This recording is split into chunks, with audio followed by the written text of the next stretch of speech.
आयल्यानंतर पोलिसांवर मोठा डाग लागला आहे. स्थानिक पोलीस शाखेच्या कर्मचारी स्वतः त्यांनी ते निधनमध्ये उभे तिथे 2 कर्मचारी पोलिसांनी कारवाई केली आहे आणि त्यामध्ये संबंधित कर्मचारी अटक देखील झालेला आहे. कसं होतं? नाही, मला आश्चर्य वाटतं की प्रत्येक गोष्ट ही पारनेर तालुक्याशी का जोडली जाते. जो कर्मचारी अटकेत झालेला आहे तो यापूर्वी कोणत्या पोलीस स्टेशनला कार्यरत होता याची माहिती पहिली घेतली पाहिजे. तो व्यक्ती पारनेर पोलीस स्टेशनला कार्यरत होता.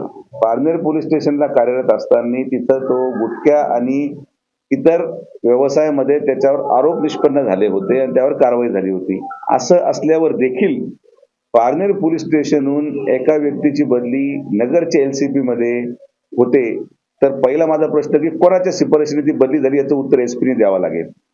SP महोदयांनी सांगितलं होतं की अतिशय पारदर्शक आणि चारित्र्य संपन्न लोक LCP मध्ये घेतले जातील. तर मग हे व्यक्ती जे पारनेरहून आले होते हे कोणाच्या शिफारशीने आले याचं उत्तर SP द्यायला हवं. मुद्दा क्रमांक 2, जेव्हा गायब झाले तर ते पारनेर तालुक्यामध्ये कोणाच्या घरी ठेवले गेले होते त्या घराच्या लोकांचे नाव हे जाहीर झाले पाहिजेत. नाव मलाही माहिती आहेत, पण ते पोलिसांनी जाहीर केलं पाहिजे. मग पोलिसांनी नाव जाहीर केल्यानंतर ते 2 लोक कोणाचे कार्यकर्ते आहेत हे सुद्धा तालुक्यानी त्या ठिकाणी ओळखून आहेत, पण तरी सुद्धा पोलिसांनी सांगितलं पाहिजे. आणि ही सगळी घटनाक्रम घडल्यानंतर यांच्यावर कारवाई होऊ नये यासाठी SP ऑफिसला येऊन कोण अर्धा तास बसून राहिलं याचा पण खुलासा झाला पाहिजे. मला असं स्पष्ट मत आहे याच्यामध्ये अनेक मोठे मासे आहेत. ड्रग्स हे समाजाला लागलेली कीड आहे. जो कोणी याला पाठबळ देत असेल, जनता सगळ्या आता गोष्टी हळूहळू खुल्या होतील. मी आठवडाभराचा वेळ देतो अहिल्यानगर पोलीस विभागाला की त्यांनी हे सगळे नावं जाहीर करावेत. अन्यथा पत्रकार परिषद घेऊन नावनिशी मी हा सगळा खुलासा करणार की कोण कोणाच्या घरी माल ठेवला होता आणि ते कोणाचे कार्यकर्ते होते. हे सगळं दिवस ढवळ्या घडलेला पराक्रम आहे आणि हे कोणाच्या शिफारशीने आली याचं उत्तर SP द्यावं आमची मागणी आहे. दुसरी गोष्ट त्यांचे देखील 4 पोलिसांनी पार्टनरशिप आता हा देखील प्रकरण मोठा आहे राज्यावर घडला त्याचं देखील कुठेतरी पार्टनरशिप होत आहे. मात्र ही घटना घडत असताना कुठेतरी SP यातील आरोपींना पाठीशी म्हणतात किंवा काय लपवण्यासाठी नाही, मी असं म्हणणार नाही. SP आपलं काम करत आहेत, पण SPनी समाजापुढे एवढं मोठ्या 20 कोटीच्या पॅकेट जेव्हा श्रीरामपूरमध्ये हे सगळे ड्रग्ज जप्त झाले तर या कॉन्स्टेबलनी त्या ठिकाणी 10 किलोचा रवा ठेवून 10 ड्रग्ज बाहेर काढले. असे तर हुशार लोक आहेत आपले. आणि मग अशा प्रकारे जर पोलीस पारदर्शक काम करत आहे तर पोलिसांनी प्रेस घेऊन या सगळ्या गोष्टींचा खुलासा करणं अपेक्षित आहे. आणि आमची ठाम मागणी आहे की पोलिसांनी पोलिसाची भूमिका बजवावी. कोणत्याही दबावाला बळी न पडता त्यांनी सगळे नावं पडद्यामागचे पुढे आणावेत अशी आमची मागणी आहे.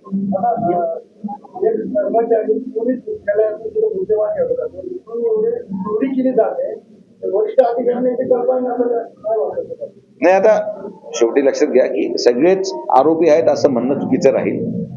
पण तो कर्मचारी मुळच जो LCP मध्ये घेतला गेला तो LCP मध्ये घेतला गेलेला कर्मचारी हा कोणाच्या शिफारशीने घेतला हे त्याचं महत्वाचा भाग आहे. आणि आमची आज स्पष्ट मागणी आहे की जो आरोपी आहे, जेवढे आरोपी आहेत ते 2 त्यांच्या घरावर माल ठेवला होता आणि जो पोलीस स्टेशनवर घेऊन गेला या सगळ्यांचे CDR रेकॉर्ड हे कोणाच्या संपर्कात होते हे जनतेपुढे आलं पाहिजे. ही गोष्ट एवढी मोठ्या प्रमाणात दाबली जाते. मी आभार व्यक्त करेल आमच्या सगळ्या पत्रकारांचे की त्यांनी ही बातमी अतिशय मोठ्या प्रमाणात बाहेर आणली आणि पत्रकार आणि लोकप्रतिनिधी हे ड्रग्सच्या विरोधातल्या मोहिमेमध्ये एकत्रित आहेत. आणि म्हणून तुम्हालाही देखील मी विनंती करतो की हे दाबलं जाऊ देऊ नका. हे जनतेपुढे आलं पाहिजे आणि याच्यामधले मुख्य सूत्रधार देखील CDR रिपोर्टच्या माध्यमातून बाहेर येतील माझी खात्री आहे. प्रक्रिया जाहीर झालेली आहे.